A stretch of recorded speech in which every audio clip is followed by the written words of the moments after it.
Because there Paul begins to make a comparison between speaking in tongues and the gift of prophecy.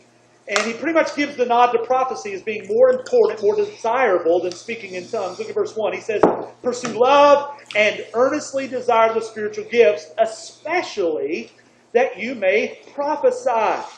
So Paul's saying, look, it's okay for you to desire all of the gifts, but if you're really going to desire one over another, desire prophesying. Not that the Corinthian believers would have agreed with him on this point. Remember, this group of believers struggled over these sign gifts. As we saw last week in chapter 12, there were Christians in this church that like to use the more exotic gifts, like speaking in tongues, as a sign to show that they were a spiritual person. And if one person had the gift of tongues and another person didn't, then the person who had the gift of tongues would sort of feel like he's more spiritual than anybody that didn't have that gift. And so they would have disagreed with Paul when he said, look, prophesying is actually better than speaking in tongues. In fact, why don't you imagine if you were a believer 2,000 years ago, and you're in Corinth, and you've gone to a worship service. You wouldn't have met in a church building like this. They didn't have big facilities like this for Christians to meet in.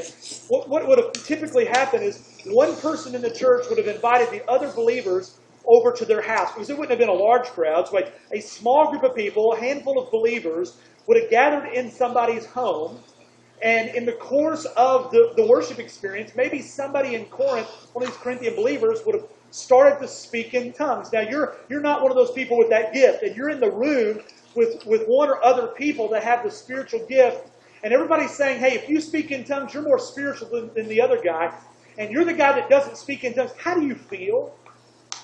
Do you feel adequate? Do you feel that you belong there? See, Paul knew that this was a problem, and that's why he addresses it by making a comparison between prophesying and speaking in tongues. And he says, look, prophesying is different than prophecy because when you speak in tongues, you're speaking to God. Look at verse 2. He says, "For the one who speaks in a tongue speaks not to men, but to God, for no one understands him when he utters, but he utters mysteries in the Spirit." Now let's sort of pause here because we've been tossing around some terms we've not yet defined. What is this speaking in tongues? Some of you may not be aware of this gift and what it may mean. Let me just borrow the words of one of my preferred theologians, Wayne Grudem, who is a Baptist, makes this description of speaking in tongues, defines it like this: it is a prayer or praise that is spoken in syllables not understood by the person who's speaking it. And so if you have the gift of tongues, you, through the work of the Spirit of God within you, you begin to say things audibly that you don't know what you're saying. Sounds a little strange, right? But that's what it would have felt like for you to be a person with the gift of tongues. Sometimes the things that you're saying were actually languages that were known in the world at that time. For instance, you go to Acts chapter 2, when the Holy Spirit descended upon the believers and they began to speak in tongues. Well, the things that they were saying were understood by unbelievers that were out on the streets of Jerusalem.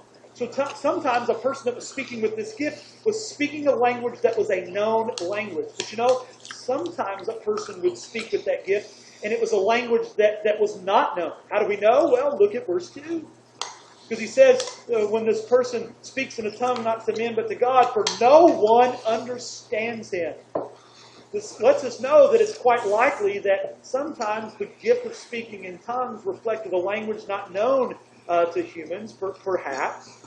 And so, with this in mind, this idea, this definition that Wayne Grudem says, hey, look, when you're speaking in a tongue, this gift of speaking in tongues, it's actually a prayer or a manner of praising God. You see some examples of this back in Acts chapter 2. When the Holy Spirit descended upon them, they began to speak in tongues. Those who heard that they were speaking in tongues made this description of it. They said, we hear them telling in our own tongues the mighty works of God. See, what were they talking about? They were praising God, those first believers, when they began to speak in tongues, began to offer up words of praise to God. You see a similar thing happening in Acts chapter 10. When the Holy Spirit descends upon the Gentiles for the first time, we learn that the believers there